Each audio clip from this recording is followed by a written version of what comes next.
Awesome. We are so grateful that you're here for the workshop, How to Feed Your Brain. This is something that both of us are incredibly passionate about for multiple reasons. And we'll kind of do a little introduction in just a second. But first, I want to talk about why I'm so passionate about this topic. As you know, October 1st, 2019, my husband had a stroke. And at the time you're like, what's going on? What do we need to do? But months afterwards, as I was trying to figure out why my 37-year-old husband was having a stroke, I would literally lay in bed and wonder what was going on in his brain. Why was there a blood clot? What led to that? How could we have prevented it? What physiologically was happening? I became obsessed with the brain, how to feed your brain correctly, how the brain interacts with food, how the arteries in your brain, how the blood vessels in your brain all really are more sensitive, honestly, than any other blood vessels in your body. And so it really matters how and what you eat. And so I ended up becoming a plant-based nutritionist, and my husband luckily recovered from a stroke. He lost his vision at the time. He ended up having double vision for 6 months, but it did come back eventually. So I do teach Pilates. I don't know why that's on there, but it's from our core workshop in the past. Anyway, I'm a plant-based nutritionist, and now I help people overcome really gut issues, chronic disease issues, or even just try to eat more plants. And I do that by focusing on positive psychology and really trying to overcome emotional eating and food addictions. I've come to understand that if you could, eat more plants or eat a heart healthy diet on your own, you probably would have done it already. So there's usually some deeper levels and deeper things going on that's preventing you from doing this on your own. And that's why you come to me. That's why you join my program. And that's why I bring people like Jade onto the program, so that she can help you really get past what's keeping you stuck, those mental blocks, those things that aren't getting you to where you need to go. And so as we dive into this, it's about an hour workshop. It might go to about an hour and a half. But I have, at the very end, I will be pitching my program, my membership. So don't be surprised. That's why we do these workshops for free, so that I can let you know about our membership and give you an opportunity to join. I truly believe that selling my membership is a service to you, because as soon as you join my program, you will see and be blessed by all of the content we have in there to help you really ease into eating more plants, so that you can have a healthier brain, a healthier heart, a healthier body. And because I want you to at least hear me out until the very end, for those of you who are able to stay until the very, very end, I have a recipe book to give you. If you've attended any of my other workshops before, it's the same one. So just saying, so no worries there, but it's a free recipe book with over 40 different recipes. It's huge. In fact, it's so big that it's hard to open on your phone. So when you do get the link at the very end, make sure you open it on your computer and download it from there, because it can be tricky to get it to open up, because it's so many recipes and it's so big. So that is me. And I'm going to let Jade kind of introduce herself too. Hi, I am Jade Ozawa-Kirk. I am a licensed professional counselor. I'm licensed in Arizona and in Virginia, and I am a positive psychologist. I work a lot with trauma, with teens, with women, working through issues that may be unique to us. But beyond any of that, I'm incredibly passionate about the concepts of positive psychology and helping people go beyond feeling okay to feeling like they are thriving and flourishing within their day-to-day life. And that can look a lot of different ways. I'm also really passionate about using what our bodies do for our good. And part of what our bodies do is feel things. So I will be talking about mindfulness specifically, but orienting it towards a way to better tolerate, maybe even befriend our difficult emotional experiences, especially as we're going into this really hectic time of year. And I think you'll be able to see the connections between how mindfulness really works for our brains and our bodies, and complements what Ali will be teaching you about. Yeah, no, they definitely go hand in hand, right? It's always a full full body, full picture experience. And I've known Jade for what, 15 years? I 13? think Something like that. more than a decade. Right, More than a right. decade. It's been a long time and she's amazing. She's also very busy. So being able to find time to get it done is like a miracle. So I'm super grateful that she's spending the night with us. She's a woman in demand. Let's put it that way. All right, so let's talk about the research around diet and brain health. So I'm going to go deep into the research around diet and brain health, and then Jade will talk about all of her specialty. So when it comes to your brain, it's interesting because what's good for your heart is also what's good for your brain. When you think of clogged arteries in your heart, you don't really think about how you can have the same effects to the arteries in your brain. Those arteries, as well as even the blood vessels, can get clogged and honestly completely shut down with the same type of plaque, very similar plaque. And that plaque is full of fat and cholesterol. Now, how does that build up? And we've talked about this before if you watch any of my videos about heart disease, but it ends up building up because of trans fats in our diets, saturated fat, and then to a lesser extent, the cholesterol that we're eating. But trans fat luckily has been banned. So you don't find as much trans fat in the American diet as we used to. So now most of the time, I mean, you still want to avoid fried foods. You still want to avoid the foods that are going to be on the grocery counter for weeks and still fresh. Like those are going to have the type of trans fats in a smaller amount. But in general, what's going to affect our arteries from getting clogged is saturated fat. And if you already know the answer, go ahead and write this in the chat. But what is the number one source of saturated fat in the American diet? If you could guess, what is the number one source? Because you hear saturated fat. And when my husband had a stroke, I heard the word saturated fat and was like, what does that mean? Just tell me what food it's in. I have no idea what that means. Do you know what it is? I want to guess butter or red meat. Yeah, I mean, pretty close. Yeah. So cheese is the number one source, butter, and then red meat. Yeah. Yep. So right in line. Right. So making sure that we are really trying to minimize those foods. So minimize dairy, minimize red meat, and doesn't mean you have to completely take them out of your diet, but you do want to minimize that and then add in some of the good things, right? Because that's going to influence. Now this picture right here, is from the cerebral arteries of individuals who did not have dementia, who were, with it mentally towards the end of their life.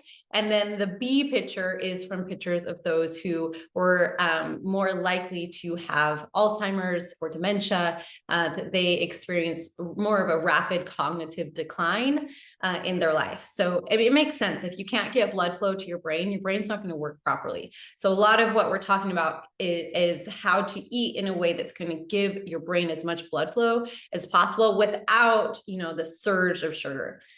Now, I do want to mention when it comes to brain health that there's some of you who are watching, you may or may not know if you have the APOE4 gene. If you have this gene, you are significantly more likely to develop Alzheimer's later on in life. I have this gene. I did the 23andMe genetic testing and found out I have this gene. So I've also become obsessed about this because I know I'm at a high risk. And if you were to study anything, even Mark Hyman, who's like all about more of a paleo style diet, even he will recognize like, oh yeah, if you have the APOE4 gene, you should avoid saturated fat. And if someone like him can recognize, like who's not even plant-based, can recognize that there's a huge connection between saturated fat and your risk of Alzheimer's disease later on in life, then it's important to change your diet now because it's too late later on. And to avoid as much as you can, again, cheese, butter, dairy, those red meats, and even coconut oil, palm oil, all those things do have saturated fat as well. And so it will significantly increase your risk. Just because you have the gene, though, doesn't mean that you will have Alzheimer's disease later on. It just means that you really need to be more careful. You're at a higher risk, but diet plays a big difference. So that all goes in line. Now we talked about what to avoid. So we want to definitely avoid, cheese, butter, dairy, and those red meats. But what should you be eating? What should you be focusing more on? And the answer is always fiber. Only 5% of Americans are eating enough fiber, and enough is anywhere between 20 to 35 grams a day. Most women need about 25 grams of fiber. Men need around 35 grams of fiber. Only 5% of us are getting enough.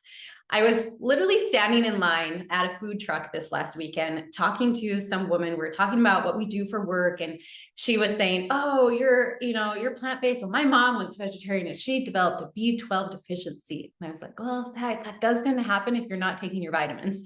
But because of that, she was like, I would never stop eating meat. And I really, really feel like sometimes we lose track of the bigger picture. Like, what's the bigger picture here? What's the number one cause of death in America? Heart disease, right? What are, like, most of us are eating plenty of protein. What are we most likely going to be deficient in? Fiber. Let's just go back to the basics. You don't have to give up meat completely, but you do need to add in more plants. You don't have to give up dairy completely, but you do need to add in more plants. Let's eat more fiber, because when we consume fiber, our gut produces what's called short chain fatty acids, and those short chain fatty acids go throughout our entire body, and they help reduce inflammation. They help reduce your risk of Alzheimer's. They help do all of these things, all of the chronic diseases.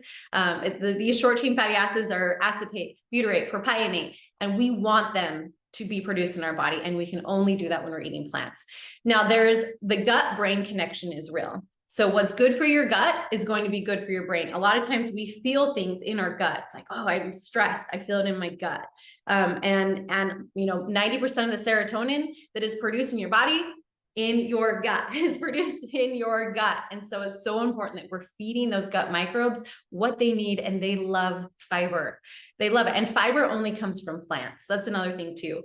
Sometimes we get confused. Is it like fiber one bars? No, it's just plants. Any type of plant is going to have fiber, even not just fruits and vegetables, even legumes, nuts, seeds, whole grains, all the things. And again, this good bacteria in your gut will promote these brain-derived neurotrophic factors promoting memory function. So if you want to have better memory, feed your gut. It's all connected, right? That gut-brain axis is real. So what are some important micronutrients when it comes to brain health? And with that, it's going to be vitamin C, vitamin E, beta carotene. That's all really important for your brain. I'm not going to go too much into detail, but just any type of antioxidants in general are really important for your brain, because these blood vessels are super small and sensitive, and you want them functioning well. My husband got a blood clot. It's kind of like a game that we call strokes, kind of like a game of Plinko. Like, you never really know. It's like, where is this blood clot going to end up? And it happened to affect and get stuck right by his, the area that affected his vision. It could have gone anywhere. And with that, you want to make sure, in order to avoid something like that from happening, is you want to avoid oxidation. You want to avoid oxidized fats in those blood vessels. And the only way to do that is to consume antioxidants.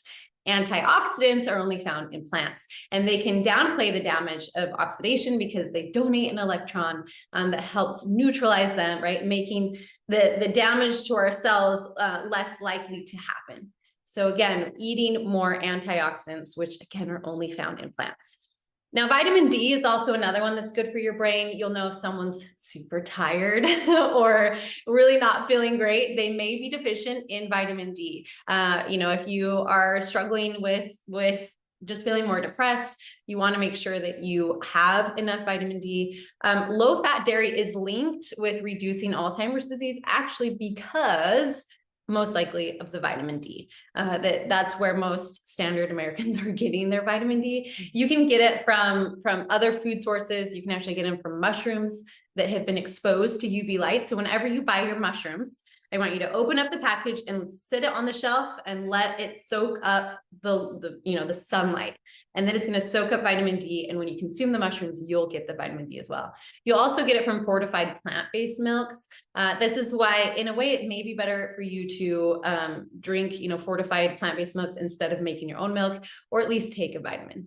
Like that's, you want to make sure you're getting the vitamin D.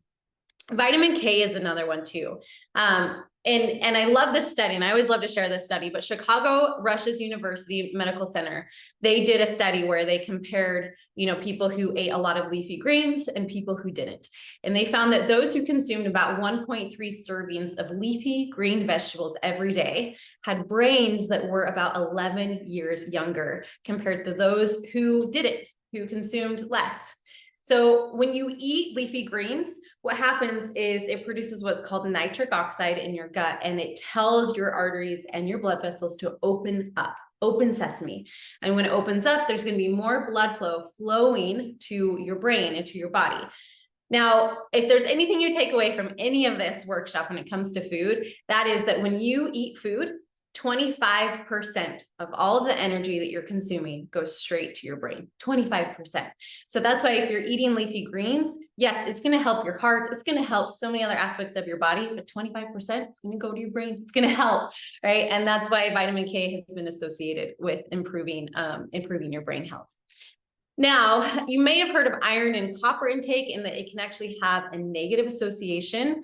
It can increase your risk of Alzheimer's disease. And studies have shown that, copper is found highest actually in protein foods like organ meats, shellfish, fish, even nuts and seeds.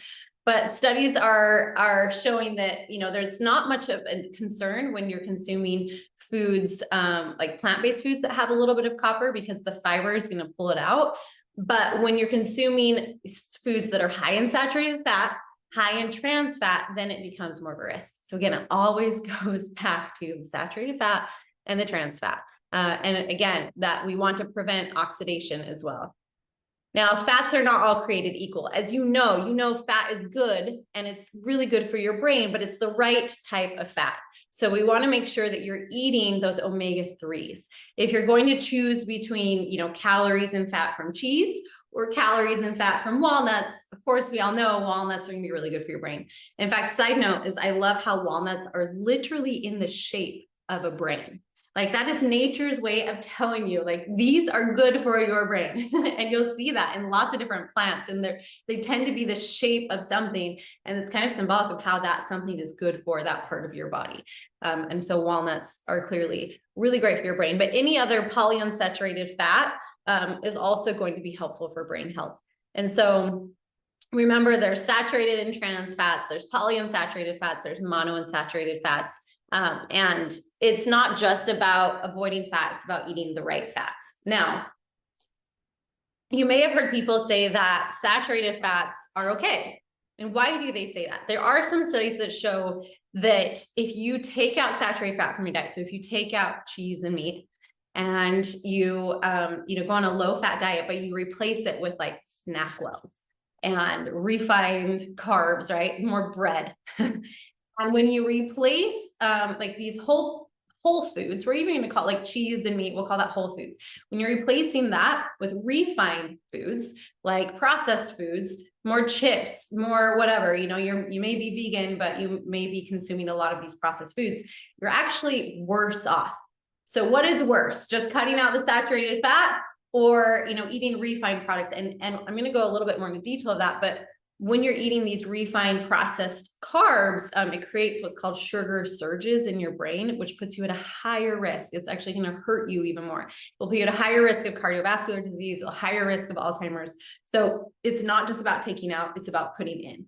And putting in the right fats, putting in these whole plant foods. And that's why so many studies show that a low-fat diet failed and didn't help us, because we were just cutting out the fat and not putting in the healthy fat and not putting in those healthy plant foods. We were putting in a lot of those refined carbs. So when you compare the two, which is worse? Definitely refined foods and processed foods are going to be worse. Now, I want to kind of finish when talking about food on this note. Added sugars really matter when it comes to your brain. When we eat any food, basically our body, converts it to glucose, and that's what our cells kind of thrive off of, right? All cells in our body need sugar. And what matters is how much it is, basically we want to avoid the sugar surge. When we consume food, 25% of the energy goes straight to your brain. So if you're eating these refined carbs, it's going to create a sugar surge in your brain, which will create oxidation, which we talked about before, which will create a lot of problems. So if you're drinking soda, every night, like my grandma did right before she was diagnosed with Alzheimer's disease, it's really terrible for your brain. It's a sugar surge. It's not going to help. So we want to make sure that when you're eating, if you happen to eat dessert or cookies or whatever, always eat your vegetables first. You want to really, really try to minimize these blood sugar surges and control your blood sugar levels. The best way to control blood sugar levels is to just grab a handful of carrots before your dessert. Just eat, if you're looking at your plates, you're like, I really want that white bread. Just like, okay, but maybe just, eat a little bit of salad first or eat a little bit of vegetables. And that's going to help minimize that sugar surge. I was telling my VIP clients last night that if you really dig deep and listen to your body, if you'll notice that when you have sugar, especially if you've been trying not to eat sugar, you'll notice that you might get a little bit of a headache. I always get a sugar headache. That's what I call them, sugar headaches. It's like, I know I've had too much sugar when it's like, ooh, I feel it right here. It's just really dull. It's just a little buzzy type feeling. Yeah. Yeah. And that tells you, ooh, sugar surge. Like, you got to be careful. You don't want to have too many of those. And you don't want to become numb to those either, because that's what's going to hurt your memory over time. That's what's going to really promote more insulin resistance, which can affect a lot of things. So we want to make sure that we're trying to keep our glucose levels stable. And we do that by preloading on vegetables. If you're in my program, I'm always like, eat your vegetables first. Always just grab, even if it's just a bite. Even if you are going to go out for ice cream, just grab some green beans before you leave and eat on those. You have a 2-hour window that you can eat some vegetables, and it will help stabilize your blood sugar later on. So make it a priority how you eat. It's not just what you eat, it's how you eat, and eating in that order. I always like to think, like, what matters most in life, you tend to put first. Like, I'm a spiritual person, so I always tend to put God first. I, do my prayers, I read my scriptures, all of that.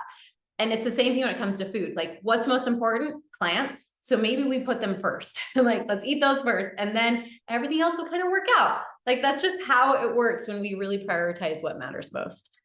I do want to touch base on alcohol because it's never good for your brain. Like, even though there have been some studies that say, well, but red wine can actually be beneficial. And it's really because of that anything that has that dark red, dark purple color is going to help your brain. But you will be better served by eating tomatoes, blueberries, raspberries, grapes, the red grapes. That's going to help your brain more than anything. The alcohol can interfere with your brain's communication pathway and affect the way the brain looks and the way the brain works. So avoiding alcohol is key. And then we'll just quickly touch on some other foods that are really good for your brain. Number one is turmeric. Whenever you're eating the spiced turmeric, as long as you pair it with a little bit of black pepper, it will increase its absorption rate by 2,000%. So always put a little pepper with turmeric, and it's really anti-inflammatory. Again, we want to keep that brain, the inflammation down as much as possible. And so it's key to do that.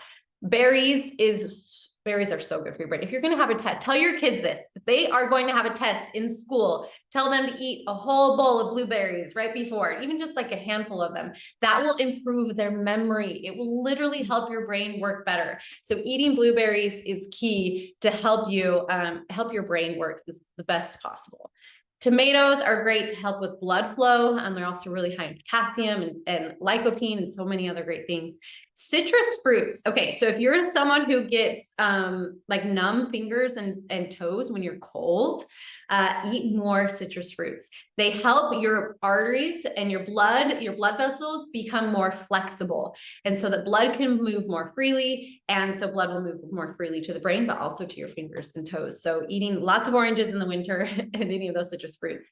Leafy greens, like we talked about, are amazing at keeping your blood vessels to stay dilated, to open up.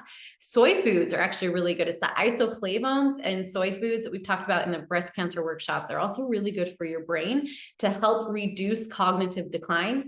As you know, walnuts, but any other omega-3 fats are really great, like avocados, flax seeds, hemp seeds. And even if you want to take omega-3 supplements, that's fine too.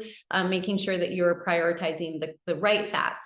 And then potassium. Potassium is fascinating. Potassium not only pulls excess sodium from our bloodstream and pulls it into your urine, so it will help keep your blood pressure low, which is why it's good for your brain. You don't want high blood pressure is never going to be a good thing for any part of your body, but it also helps your brain cells communicate with each other. Like, what? Potassium.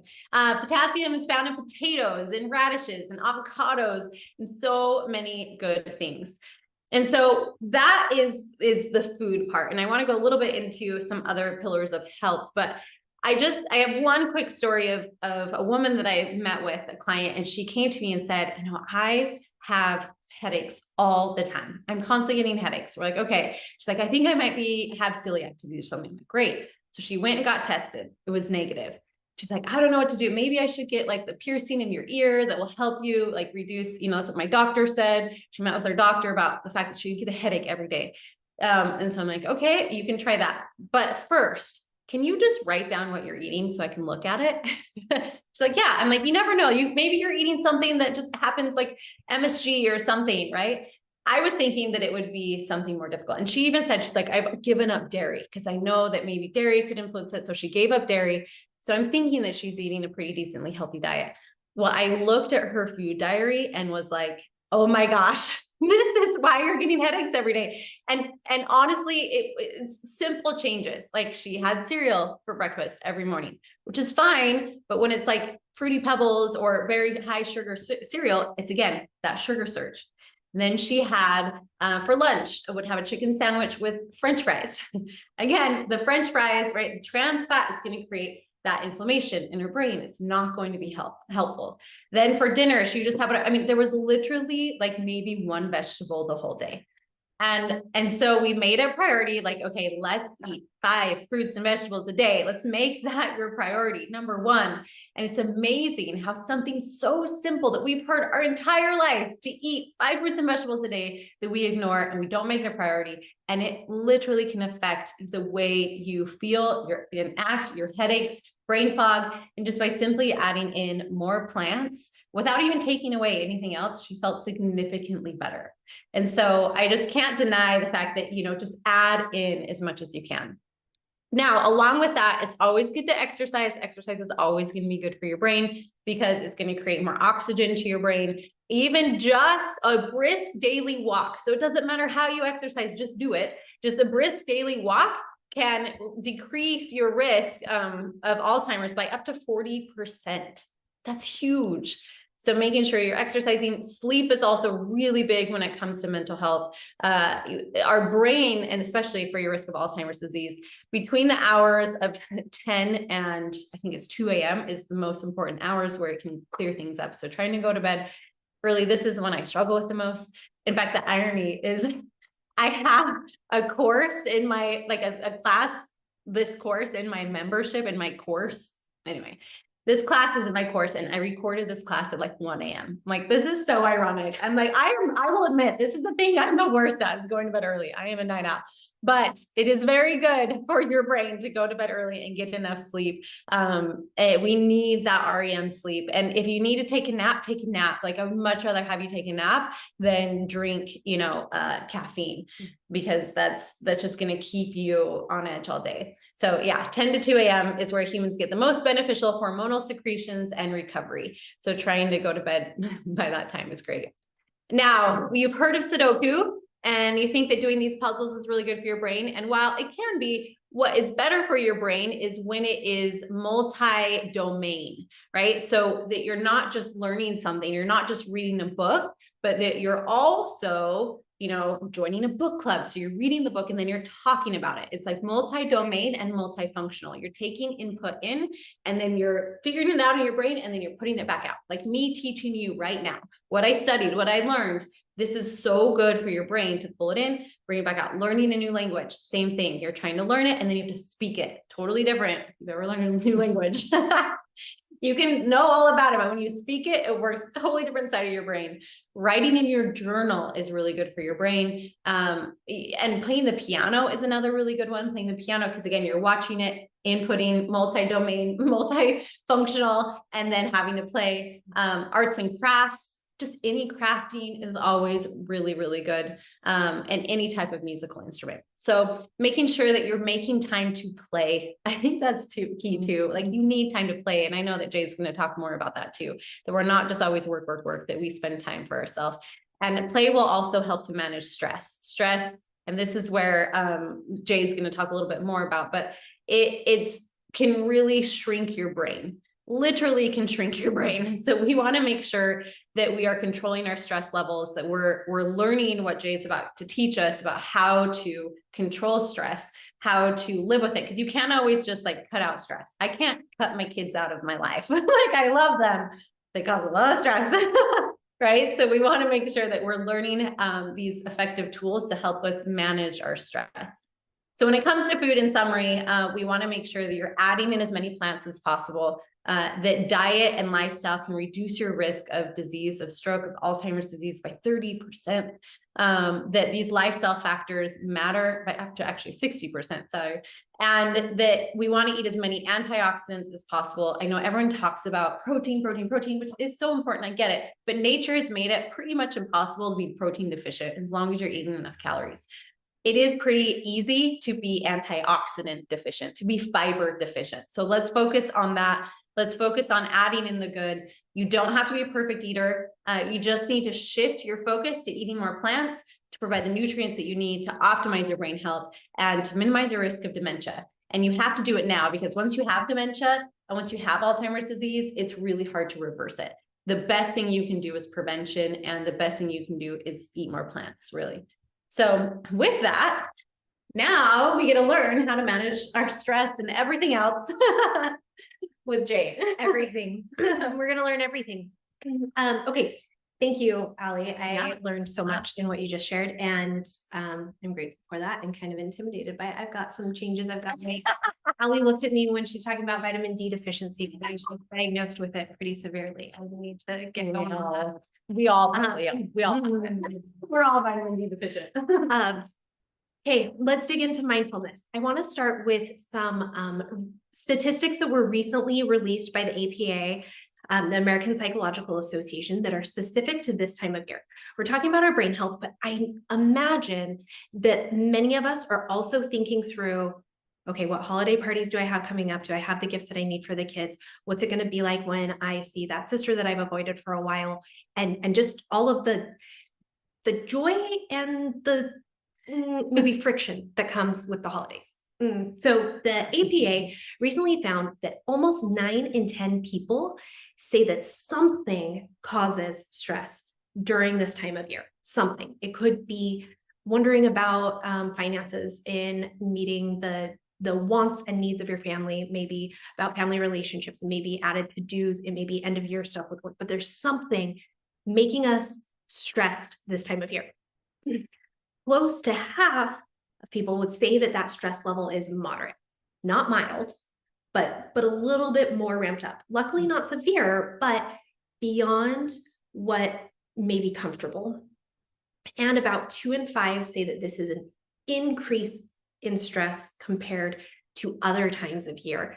And I think that there's so much behind that, and we could get really philosophical around the pressure to be joyful and things, but this is really on my mind right now as I work with my clients, and we're looking at holiday things, as we're looking at pressures of the new year. And I think it's really relevant to this conversation today, and hopefully in looking forward towards changes that you might make in your holiday menu or in the new year as you use what Ali just taught.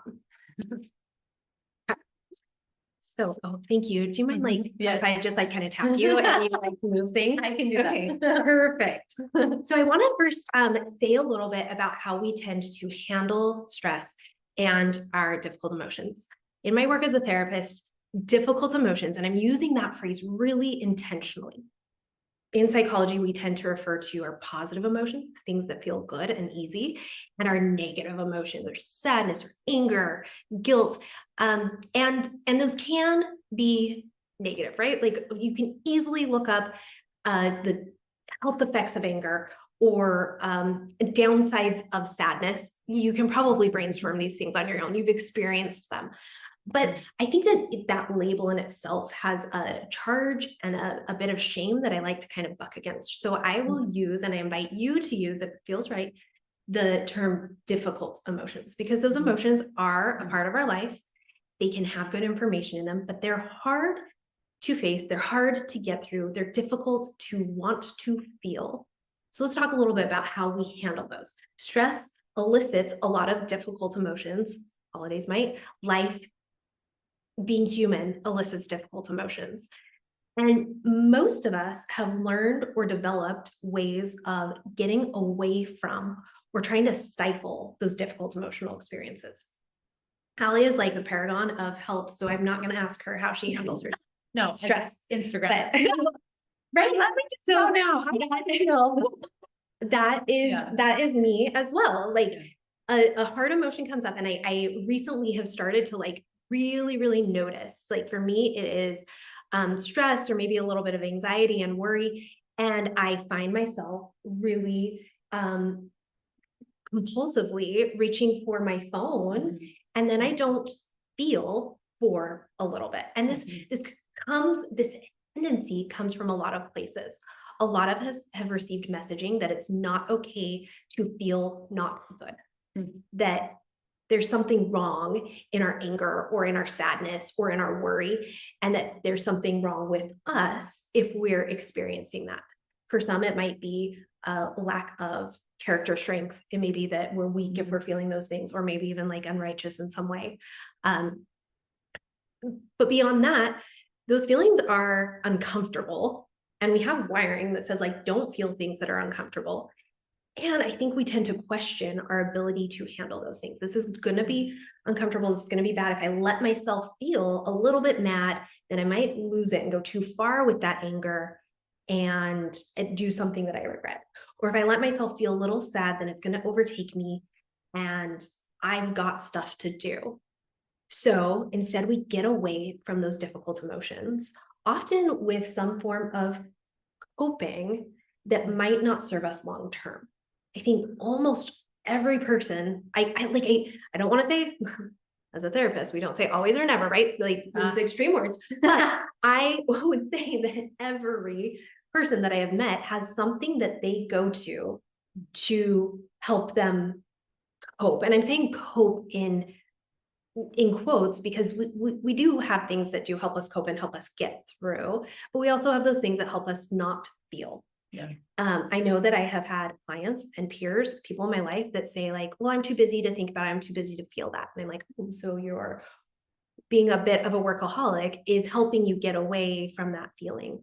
We were just able to bond over our use of Instagram to not feel. I know that when I am scrolling, I don't feel stressed or worried. I don't feel much of anything at all. But this can go other kind of more extreme places. It can go in emotional eating or overeating, gambling, engaging in risky behavior, using substances. And all of these things work in our brains to give us little rushes of something that feels better and gets us away from those hard emotions. Well, I like that you said everyone. Like we all, like I think about it. Write it in the chat if you want to. We all do this. Absolutely. Absolutely. And I imagine if you think about it and if you observed a week of your life, if you kept like a emotional diary or a stress or a coping diary, you might start to notice, oh, little surge in a feeling. And then I wanted to do this thing that would get me away from that feeling, that would stop that feeling or stop me from being in it. The contrast, or I guess the antidote to that is to be here and now with our feelings. So very simple definition of mindfulness that I really like, because I think it's easy to hold on to and remember, is present awareness without judgment. And this gets at the 3 parts of mindfulness that we're going to get into a little bit deeper. It is present mindedness, here and now, without judgments that might pull us into okay, I'm losing my words, but it keeps us objective and keeps us from shaming or spiraling in what is here and now. So let's dig into it. All right. Do you want to just like click through all of them? Yeah. Okay, and I'll just kind of like skim through all of them. This list is a lot, but I think it's really powerful to see this list. Okay, there are a couple more. Oh, we're gonna keep going with these, and I want to touch on a few of these specifically. Mindfulness is found to help reduce rumination, which is that like spinning thoughts. If any of you have ever had that thing that you kind of think over again and again that you regret, or what you would say if you had that argument that you wish you were brave enough to have, that spinning thing. Mindfulness helps reduce our instances of that. Also stress, it boosts our working memory, which we just talked about, some great food tools to boost memory, improve focus, our cognitive flexibility, it decreases reactivity, it helps enhance self-awareness, it increases morality, which all of us could use a bit more of, also improves immune functioning and pain management, information processing speed. It has really great outcomes when combined with 12-step programs and other forms of mental health treatment and care, increases impulse control, which is part of why a lot of clinicians really love mindfulness for teens. Our impulse control lives in our prefrontal cortex here. And mindfulness is shown to increase gray matter in that part of our brain. That part of our brain is under construction when we're in our teenage years, which is part of the explanation of why they don't have the same filters or risk assessment that hopefully we have as adults. In counselors in training, so these next few are specific to the study that I got this from was specific to counselors in training, but I think all of us in ways are counselors in training and being like humans in the world and interacting with others. Mindfulness practice increased compassion and empathy and counseling skills, which are kind of communication skills and being able to be with a person and their emotions, and decreased stress and anxiety in those students. And overall, students that were engaged in that intervention showed better quality of life. I imagine all of these things, this entire list, are things that sound appealing to those who are attending here. I know that you are here because you are health conscious and you want to improve your lives. And this list to me is like this amazing improvement in life. And whenever I go through this list, I go, what is wrong with me that I'm not prioritizing this practice better, that I am not doing all that I can to share this with everyone that I meet? Why is this not taught in our schools? It's like a very, very amazing tool and kind of mental health 101. Now I'm going to share with you my very favorite mindfulness benefit. And it is that mindfulness has been shown to slow aging at the cellular level. At the ends of our chromosomes are telomeres, and those are held there by the enzyme telomerase. And high-level meditators have a much higher degree of telomerase in their cells and have longer telomeres. Telomeres decrease because they shrink bit by bit each time our cells replicate. So they shrink with age and they shrink with stress. I think stress and all of that cell regeneration is why I'm looking really lately. I feel myself aging. But mindfulness practice, a regular mindfulness practice reverses and slows these things. And if we're working towards a good life, I think associated to that with that is the desire for a long life.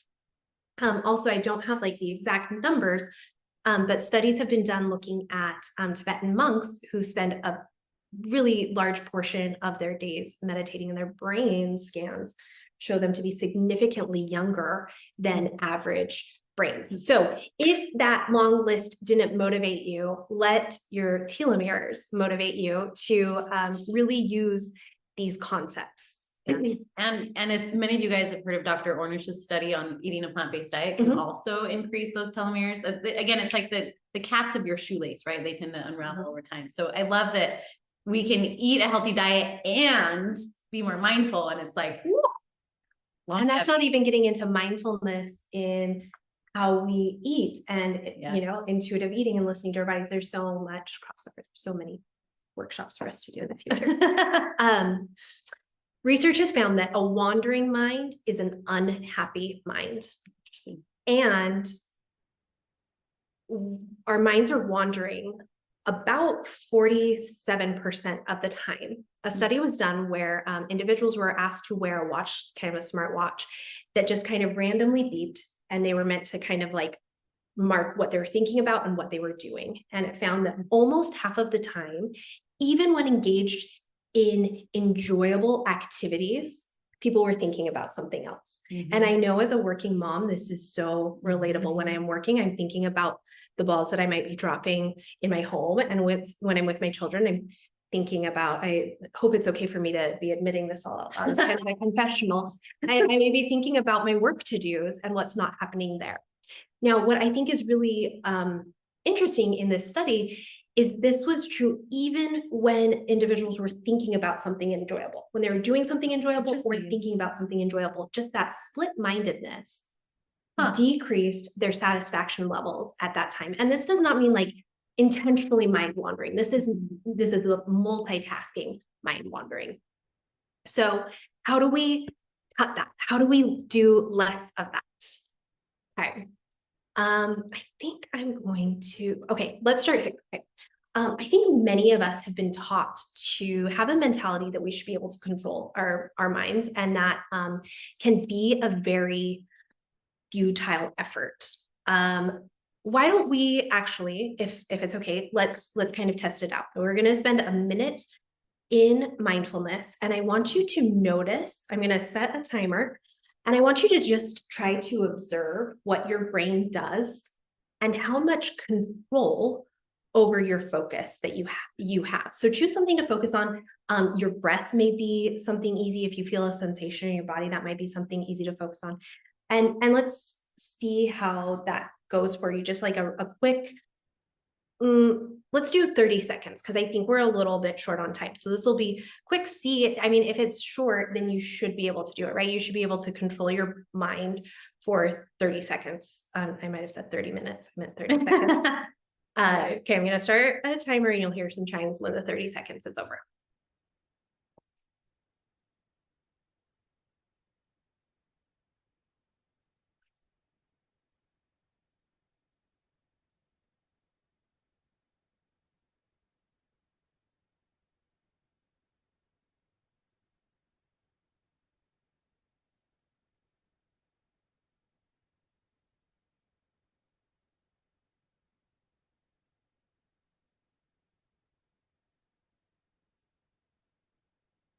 Okay, it's kind of quiet, so I'm not sure if you could hear that, but the chimes are going off.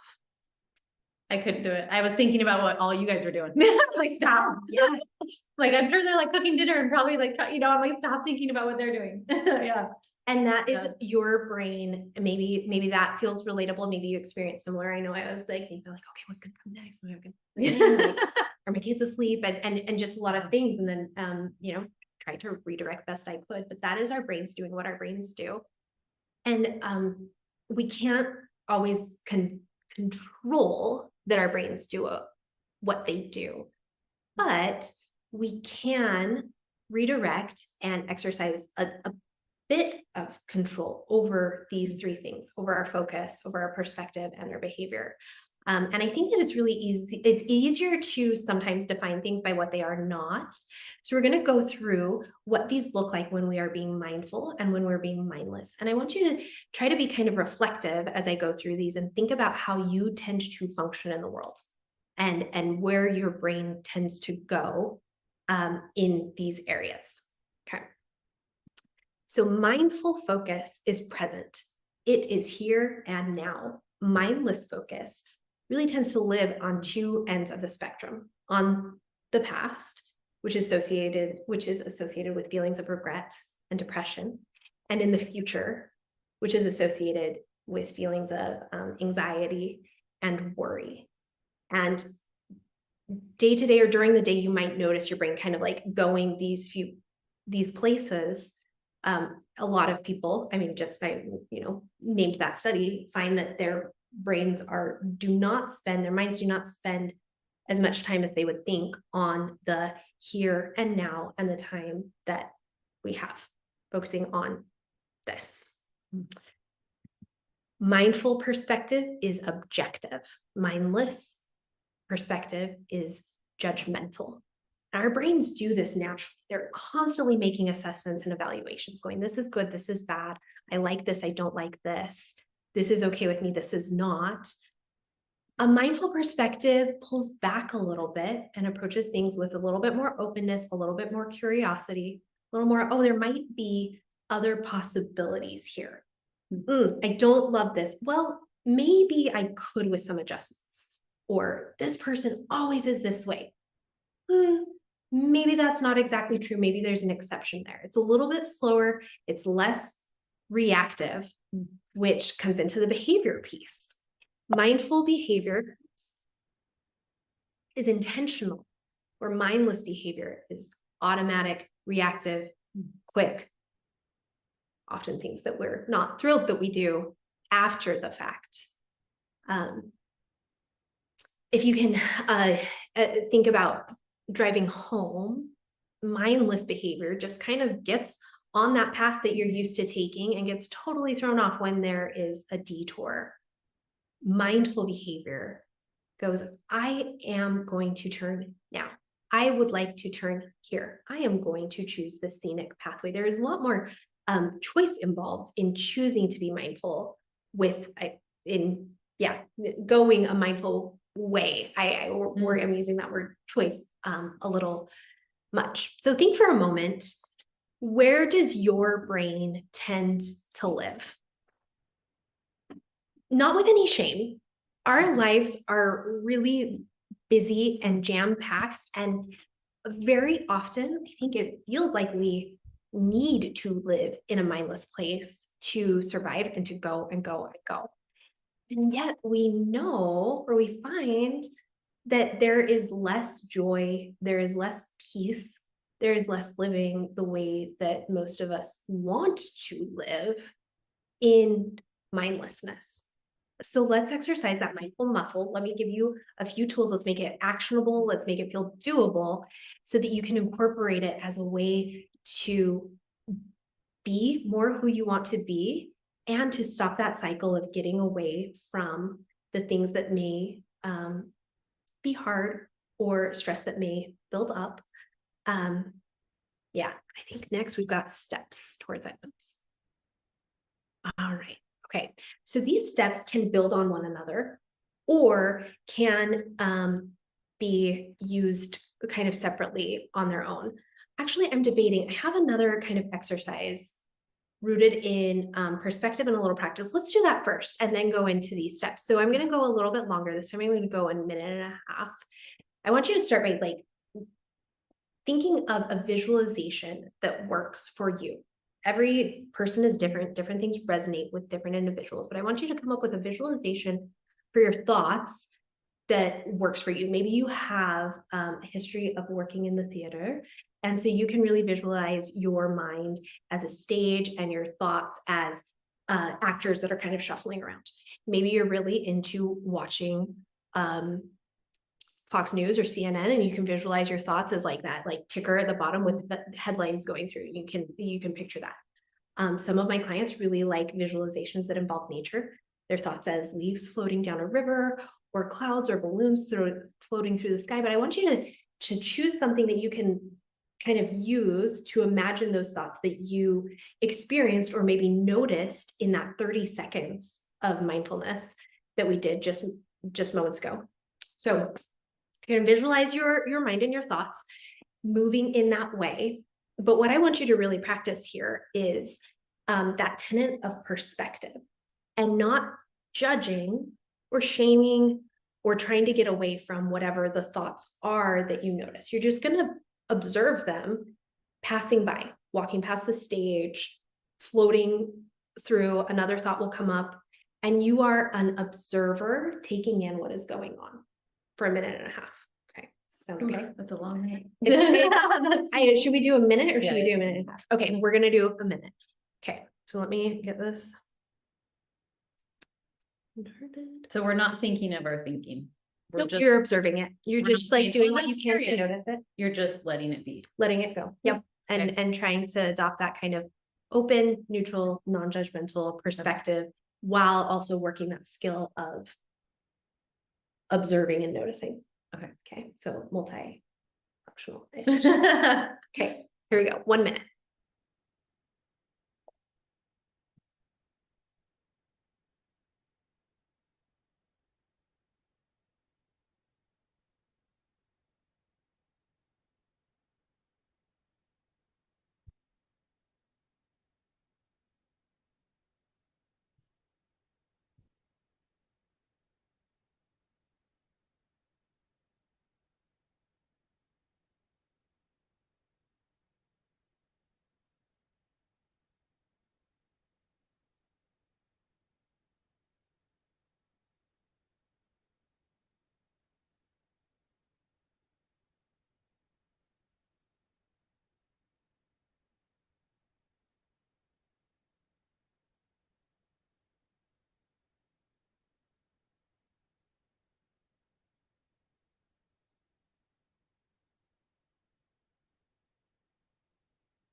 Right. How did that go for you, Allie?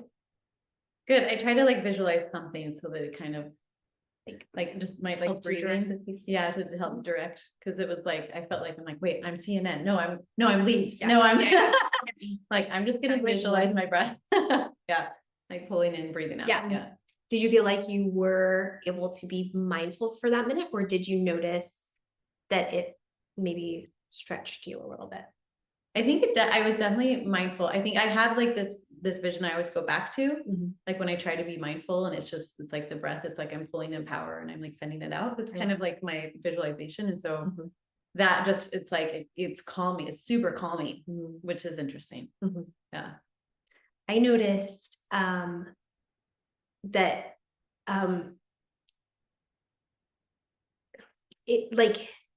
I felt better towards the end, and I felt like I was able to kind of like narrow in my focus. Oops, sorry, I'm gonna reset the timer.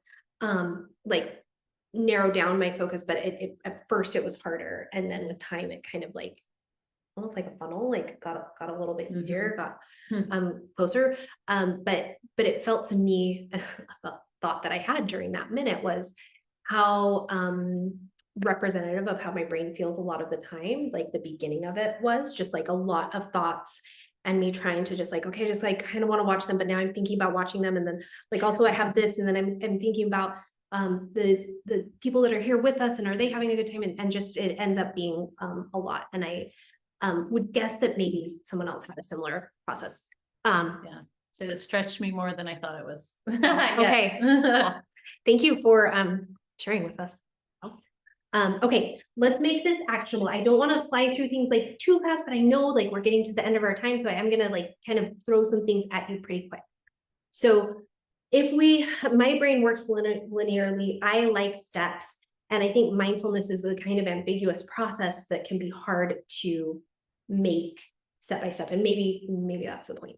But if you're gonna start mindfulness, I think it can be easy. It can be helpful to have kind of like, okay, I can focus on this, or I can do this, or I can build this way. So that's what we're going to do. Really experienced mindfulness teacher might buck against what I'm doing here now. So I just want to call that out.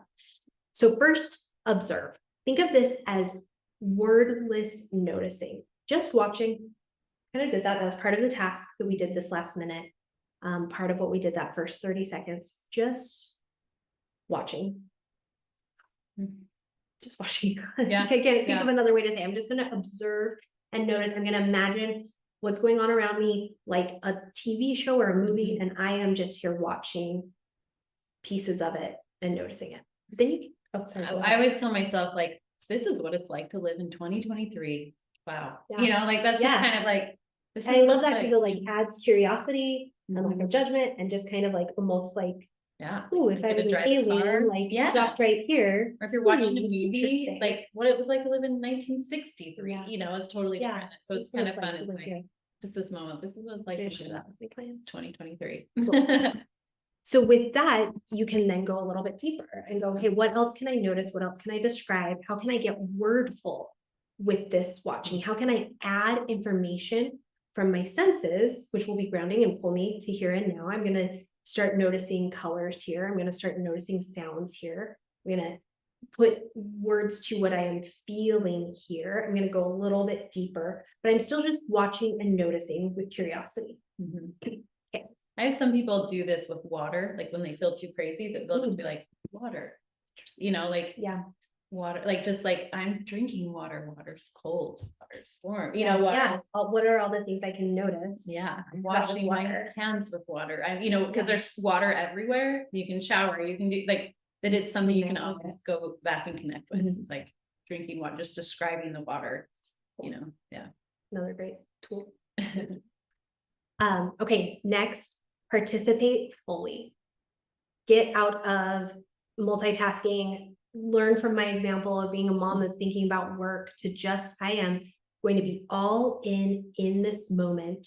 Pulling in your senses can be a really great way to do that. A mindfulness activity called savoring involves kind of like being in it and also watching it at the same time in this way that's found to really increase happiness levels, but just committing to being here put your phone away, set aside other things that might distract you, maybe move your calendar, maybe you have it in a place where you see it a lot, but when you see it, you're pulled a little bit from what is happening in your kitchen or happening with your family or even with yourself.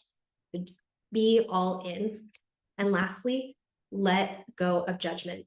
No evaluations, just observation.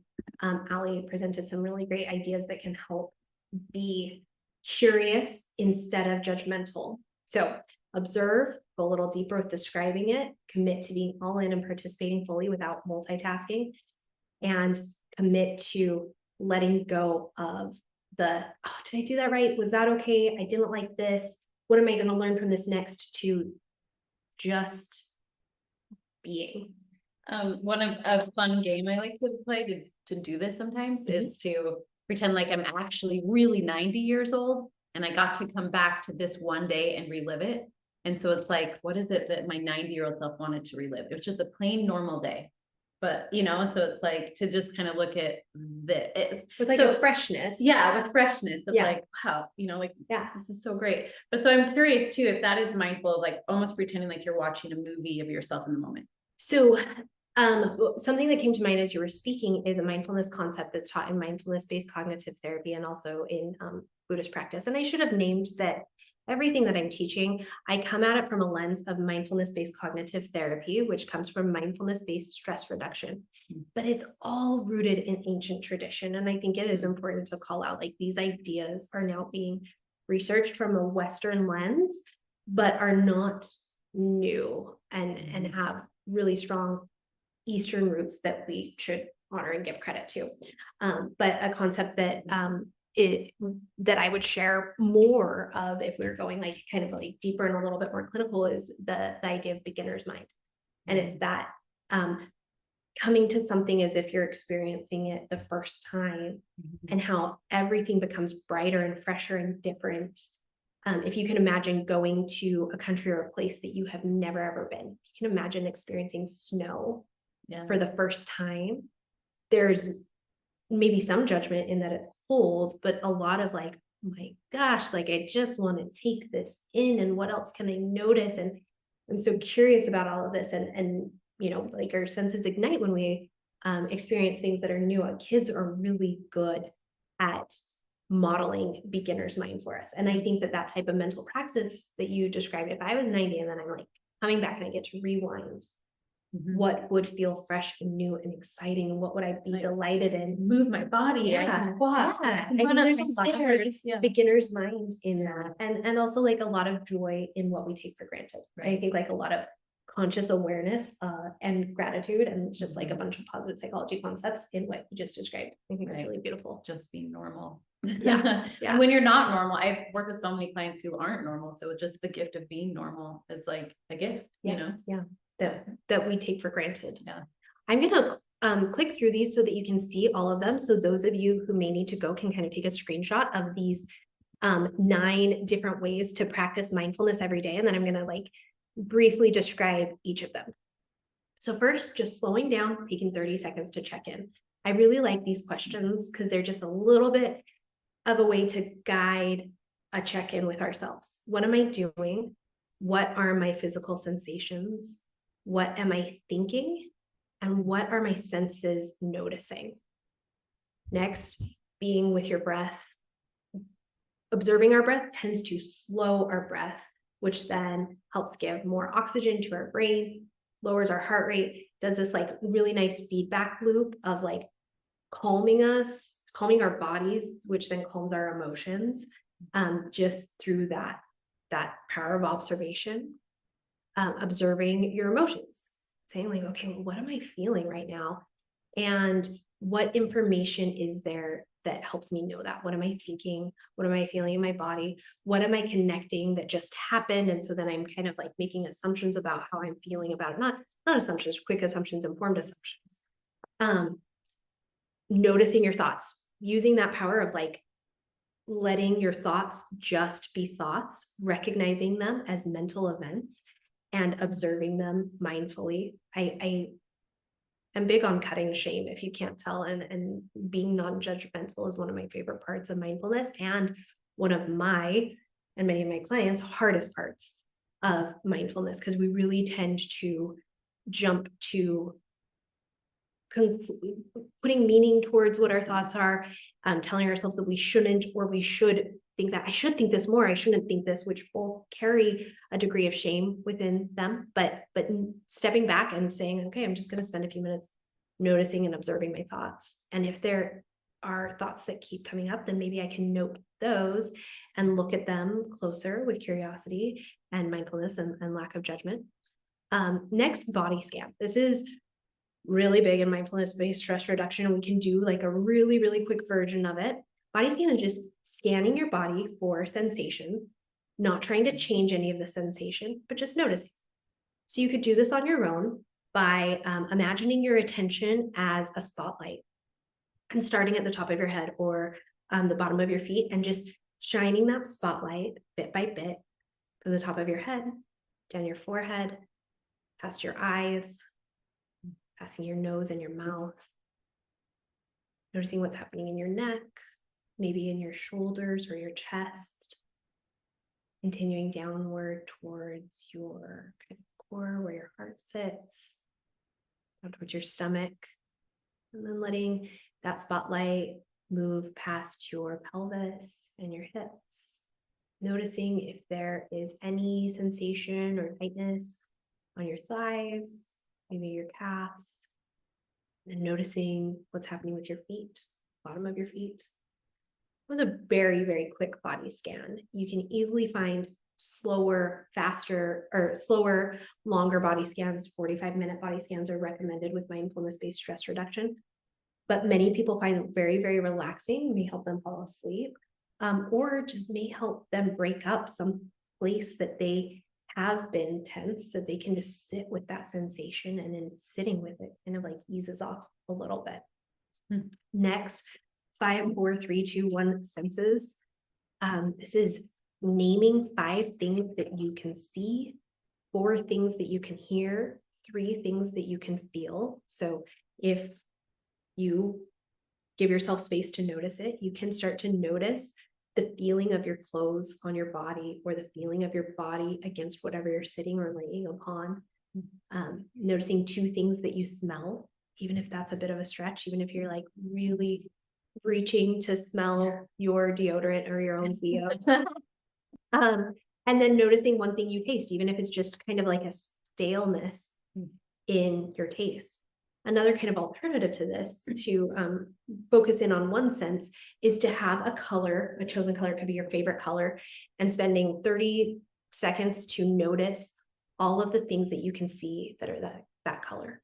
And these types of practices can be very, very grounding. They're often used in PTSD work and working through things that really pull us towards things. You can maybe imagine how a traumatic stress response is very different than what we're talking about here, because it's being mentally pulled back to a previous time in a way that's really uncomfortable. So using senses to ground here and now is a really, really useful tool in PTSD recovery, and also just in life, like, because we do get caught up in other places than here. Could I do this with my kids? Like when Absolutely. like, oh, your favorite color is red. How many things can we say they're red? Absolutely. Yeah. Like to help like pull the When tantrum cycle, yes. big emotion spiral, that where what we know that part of what's happening in their brain is thought after thought and judgment after judgment are coming in, things are ramping up, and they're losing control of what they're feeling in their body. So in helping pull them to their senses, you're bringing them to here and now and to their body. And if you can help them like notice things outside them, and then help them notice things inside them. Oh, okay. Could be really helpful. Yeah. So little extra tidbit. Building on that, use your senses in an activity. Ruth asked, what are the senses we use again in 5, 4, 3, 2, 1? You can come up with what you want the order to be. This is what is commonly taught, I think, because it's kind of the easiest. So 5 things that you see, 4 things that you hear, 3 things that you feel, 2 things that you smell, and 1 thing that you taste. but you could totally mix it up. You could challenge yourself to try to taste 5 things. And maybe that means kind of like moving your tongue around your mouth. Using these with your teens, I think one of the most helpful ways to use any of this is by modeling and by making it a piece of family conversation and family culture, and making it less about like, you need to learn this, you kid, this is what's going to help you, and more, hey, let's all together take a minute and breathe. And in that like subtle pause and being there doing that activity together as a family, which cuts down shame around like, oh, you need this teen. They're learning and practicing, and the hope would be that then they can keep building on that. And if your teen is open to it, then you can teach them any of these things. You can say, hey, let's do this together, or when could this be helpful to you? There are a lot of really helpful apps that you could go towards that build on these things, or that are kind of really specific to some of my favorite ones are specific to when thoughts of self-harm come up, or when really intense worry comes up. And you could, if your kid is a tech kid that's on their phone a lot, then like use that tool that's already in their hands, manipulate that tool to help them in this direction. So something that you could do with your families, or something you can do on your own, is to use your senses to create a mindful activity. Anything you do can become a mindful activity. So I want you to imagine how you usually do dishes. I think most of us have our minds wander different places while we're washing, thinking like, okay, and I've got to do this, and I've got to do this, and oh yeah, this, and oh, maybe I remember that SNL sketch that made me laugh. But for the most part, I'm thinking about things that stress me out. Mm-hmm. But if you pause and go, okay, I'm just going to notice what my senses are doing now. I'm going to notice how the water feels on my hands. And when I notice that, oh, it's a little hotter than I realized, and I feel a little bit of burning there. I'm going to notice that some of my dishes are a little bit slipperier than others. These plastic plates that my little kids use feel different than the glass dishes feel under my hands. I'm going to notice that they each feel different after they've been scrubbed with soap. I'm going to hear the sound of the splashing that happens here. And I'm going to let myself smell the mix of smells that happen when there's soap and there's old food and there's something that has been sitting in the drain. Just pulling your senses into anything. I think that can be really helpful and really powerful in doing a mundane household task like dishes, or in doing something where you have a little bit of privacy, like in the shower, which I know like our thoughts often tend to run there. But if you can go, okay, I'm just going to be with my senses here, and I'm just going to feel the heat of the hot water, or I'm going to give myself a little bit more by turning the water down and really noticing everything that happens as the cold water hits my body. I'm going to have a scent here that I really like, that I want to be with. And I'm also going to notice how this feels in my hands and on my body while also smelling it. This, I think, can be really, really helpful. It can take 30 seconds, or it can become an hour-long exercise, but it's a way that we can, show ourselves that we can easily take mindfulness anywhere. The spotlight technique is something that's really helpful for people who have intrusive thoughts or anxious thoughts. And I think that this is a really powerful one for teens. We have some people here who have kids and teens, so this is one to practice.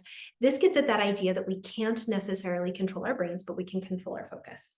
So if you can imagine your mind as a stage and your thoughts as different actors that come on the stage, maybe sometimes they're memories, maybe sometimes they are to-dos, maybe sometimes they're just a thought that just like keeps coming up. And you are not the director that needs to tell those actors to get off the stage or to move around. You are the spotlight technician who can go, okay, there is that thought. There might be something there. There might be something, a reason that that's popping in. Again, no shame to that thought being there, but I don't want to be with that thought. So I'm going to redirect the spotlight to something else. I'm going to put something in front of it that I choose. Maybe it's something from one of my senses. Maybe it is something that I'm looking forward to. Maybe it's a happy memory. Maybe it's just some random silly thought, and I'm going to start thinking beep, boop, beep, boop, beep, boop until it feels different. But I get to choose where the focus is. Anything can pop in there. I can think of an image that I've seen that I don't want to keep thinking about. I can be driving and think, what could happen if I crashed my car? And I might carry a lot of shame with that. Why am I thinking that? That's a scary thought. I don't want to think that. Who cares? I thought that. Okay. And now I'm going to think something else. I'm going to move the spotlight, which is really subtle little mindfulness exercise that is rooted in acceptance and commitment therapy, which is kind of the gold standard for treating anxiety right now.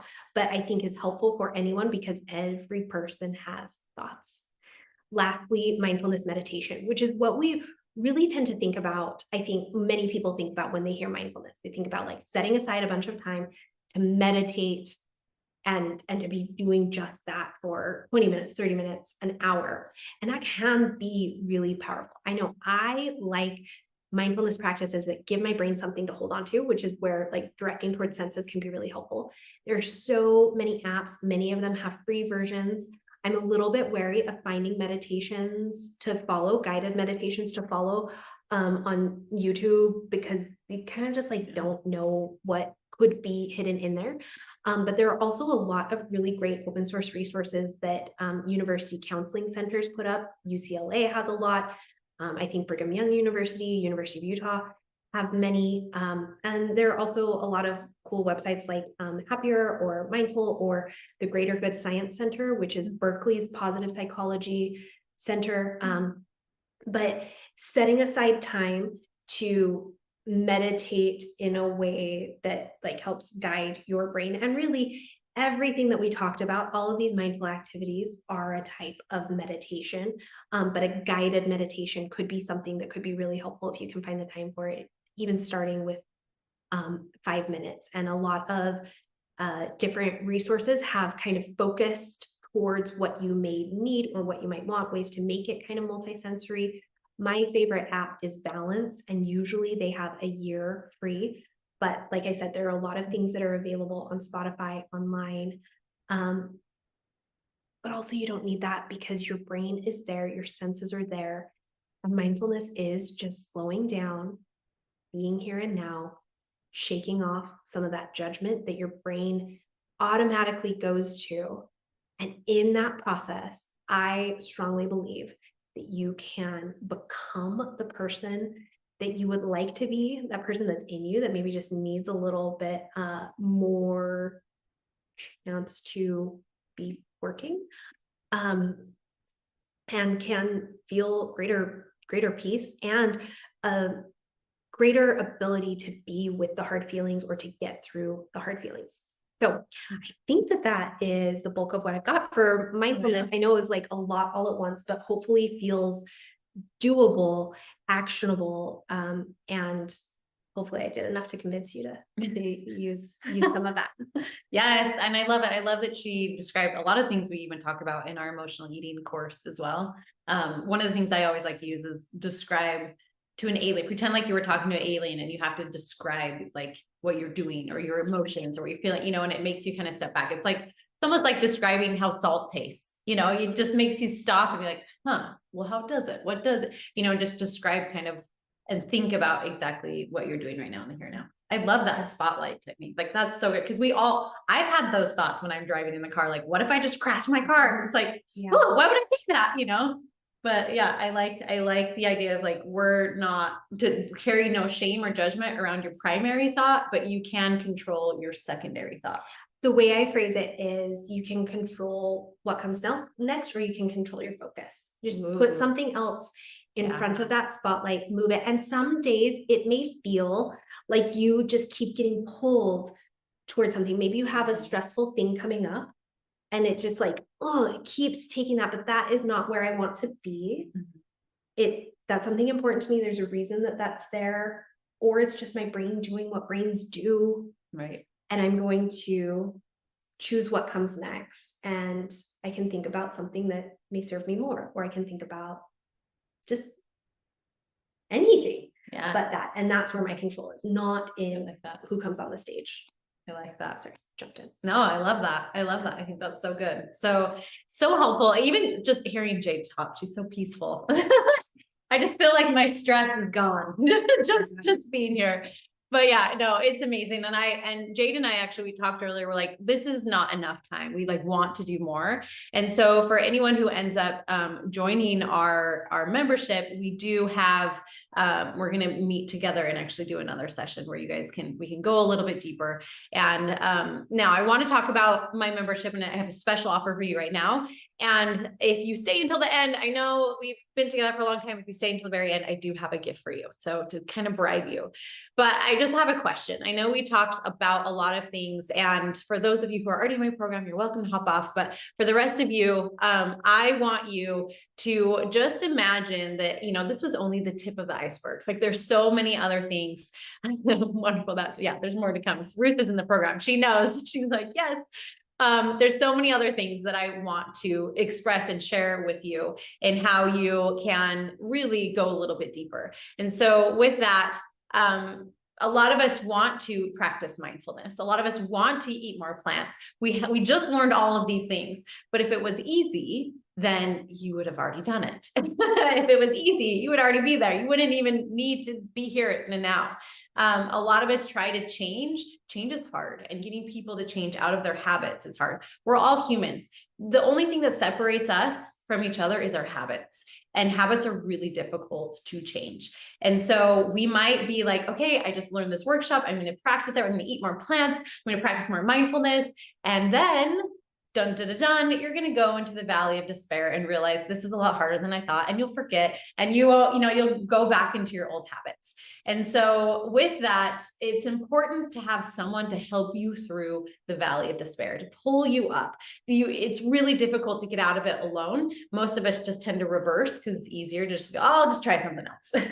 But it's so much easier if you have someone to help pull you up to number 4, informed optimism, where you know now how difficult it is to change, but you know that you can, and you can with others. We are meant to really be communal people. We're meant to be working together. And so with that, I've created a membership, something that I wish I would have had when we ended up going plant-based, something that I feel everyone needs, and that is a community. And as well as just how-tos. I have weekly cooking video demonstrations that are recorded where I show you, okay, this is how you can add more plants to your breakfast, to your lunch, to your dinner. It's really easy, super simple, right? This is how, and as you saw today, we talked about Alzheimer's disease and dementia and many other things. I have a monthly master classes that are also available within the within the membership, that you can go deeper into different subjects like heart disease or cancer or diabetes. We also have our monthly call. So every month we'll sit down with me and we'll talk. We'll talk about another mindset topic. We'll go deep into questions and answers. I'm going to ask you how you're doing. I'm going to hold you accountable. I'm going to ask you how your gains are, what you gained in the last month, what your goals are for the next month. I'm also a Pilates instructor, as I said at the very beginning, and I have hundreds of Pilates videos, which you should check out. But anyway, and we're sitting actually right here. I know this is like weird. We're sitting on a Pilates machine in my little Pilates studio. And you can join those live or recorded. It's a bonus to you. I have meal planning classes, where we talk about basically live cooking classes where, we cook together, which is so fun. It's like, if you've ever joined a live cooking class, it's totally a different experience to be like chatting with someone and cooking all at the same time and asking the recipe developer, like, well, what if you do this? What if you do that? Like it's so wild to be able to sit down with the person who developed this recipe, and ask them questions about it. And how could I adjust it? Or what do you think of this? It's so fun. We also have a no recipe cookbook where you never need another cookbook again if you have this cookbook. Like we teach you how to add in more plants, because you have to think differently. You're not just forming your meal around the protein source, you're forming your meal around plants. And how do you do that? And how do you think beyond the typical box? And then most importantly, we have this emotional eating reset, 2-week reset, where if you like today, you will love it. In fact, one of these videos, I literally sat down with Jade and I was like, tell me everything you know. And she gave me all these resources and tips. And this video is exactly what she taught me. And I think it's like day 12, 13, 14. Anyway, it's one of those where she gives us specific even more tips than what she just gave us on how to regulate our emotions, like just a self hug, for example, or some other things that we can do in the moment to bring us back into the here and now. There's even more. There's so much, right? And so within that, this membership is crazy. There's so much value. There's so many people that join. They're like, you'll either join and absolutely love it, or you'll join and almost be overwhelmed because you're like, there's so much, I don't know what to do, you know? And so with that, I also give you a welcome call with one of my team members where she sits you down and says, okay, what do you need? And then this is what you focus on first, because we saw that there's so much in there that we want to make sure you're getting the most out of it for what you need. You get that call with my team member to find out exactly what you need and what to focus on. Okay, so that's what's included. But because you're on this call today, I have more bonuses. So with that, we have Emotional Eating course. I also have our weight loss success path, and I'm adding, coming in this next year, a new addiction recovery program, which I'm really excited about. We're drawing on Alcoholics Anonymous, their 12-step program, as well as Overeating Anonymous. And we're kind of drawing in all those principles and to include that in our program, because like I say, if it's easy, you would have done it on your own. Usually there's other things that are keeping you blocked, and it's important to really dig deep into those things and then go back into it. I like to think of it this way. If your car's not working, you can go to the shop and they can fix one little thing. They're like, yeah, that's not working. We can fix this one little thing, and then you can go for a while.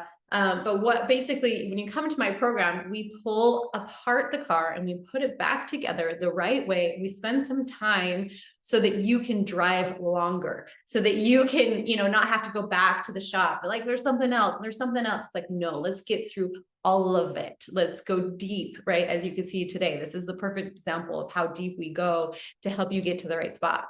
Bonus gift number 2, you'll be able to join Jade and I in within the next 3 months. We haven't set a date yet, but we're going to have another class together where we'll go deep on things. And that's only for the membership. So it won't be available to everyone. That will only be for those insider membership.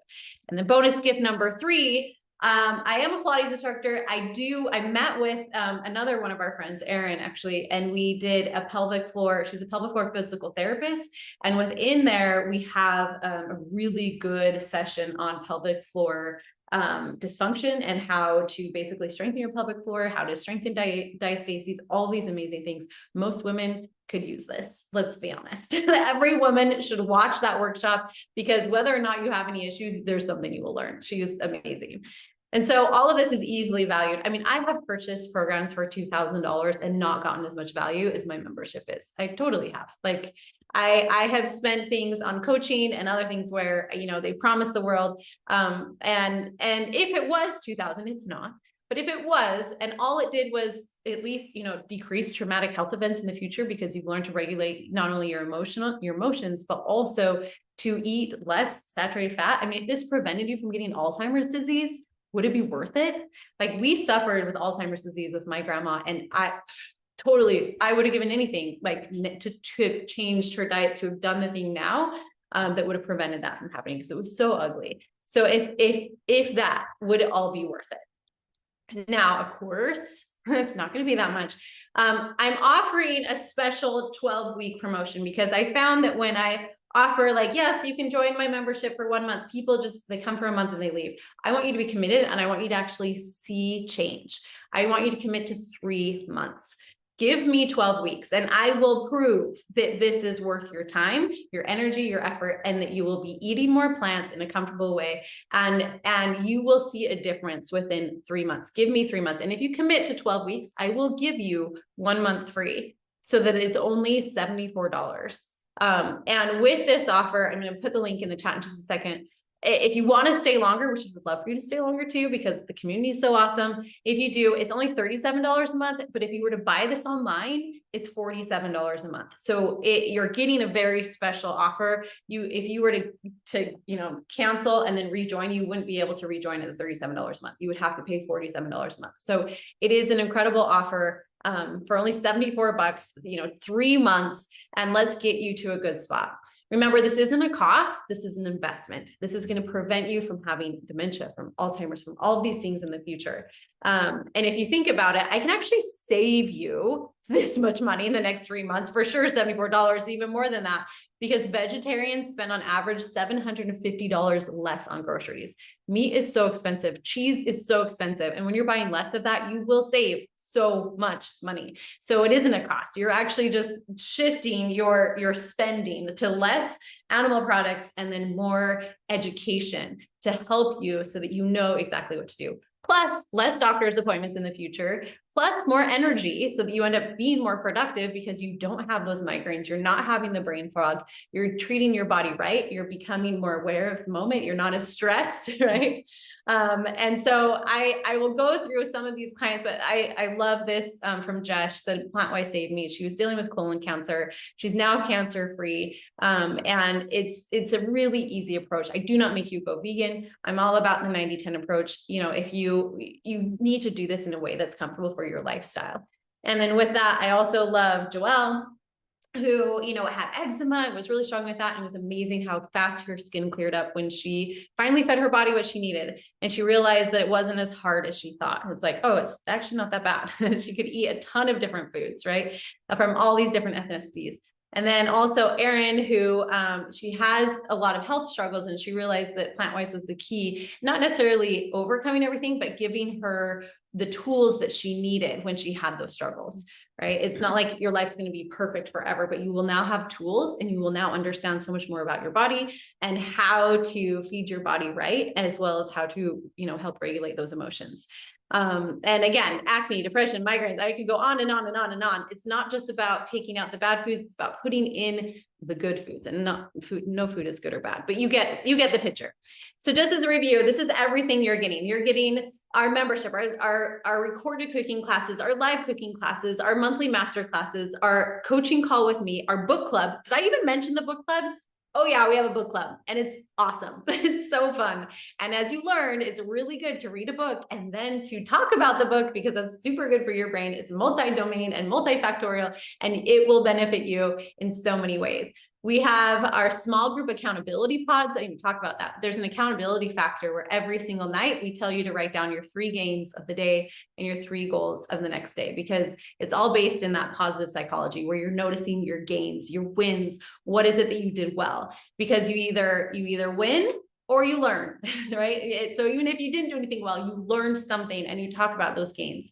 The No Recipe Cookbook, the Emotional Eating Reset, all the bonuses, right? Meeting with Jade, the weight loss, the success path, the core class success path, all of these things, again, for 3 months is just $75, not $2,000. So right now you have 2 choices. You can choose to either do nothing, which is fine. If you do nothing, then nothing will change. But if you do sign up, when you pay for things, you tend to pay attention. When you commit, when you have money on the line, you tend to act differently. You don't want to waste money. No one wants to waste money. So you actually watch the videos. You actually try to apply the things. Whereas if you don't do anything, if you just watch this class, this workshop we did together, you could easily forget about it, you know, a month from now, 2 months from now. But if you actually join the program, you're applying it. You're committed for 3 months, and you're going to do all of those things. So with that, let me go ahead and get the link. I want you to know that you don't have to do this alone. We have a team. I have a team that will support you, and so that you can get the help that you need. And let me pop that link in here. I gotta kind of stop my share real quick. I'm going to give you the free meal guide, and I'm going to pop that link in. So I'm going to stop my share so you don't have to see all of my tabs that I have open. We all do it, right? Maybe you don't, but I do. Okay, so here's the link to join. It's a 30-day trial, so it will say it will say $37 a month, but right now for the 30-day trial, it is that $74. Let me why is it not letting me? Okay, here we go. Meeting group chat. Here you go. Awesome. So there it is. And then because you joined until the end, here is your free meal guide. And then I don't want to forget, actually, so I'm going to send you one more link. If you want more from Jade, here is how you can contact her. She is on Psychology Today, and she has all of her info right here. So here is my 3rd link, which is how you can contact Jade if you would like to work with her. She's wonderful and amazing. And so feel free to reach out, or if you have any other questions, her info is right there too. So with that, is there any questions, comments, concerns? We're here for it. Write it in the chat. Feel free to speak up, knowing that this is recorded. So either way, but let me know if you guys have any questions for Jade. We have a couple more minutes. I have another call at 10. So other than that, we're good. But yes, thank you. Ruth, I'm so glad you're here. Ruth is like amazing. She's in our community. She's so wonderful. Can you send the links again? Yes. Yes, so here is the link to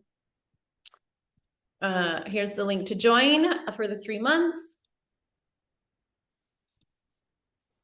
And then here's the link to, okay, so here's that link. I was gonna say, it didn't come up.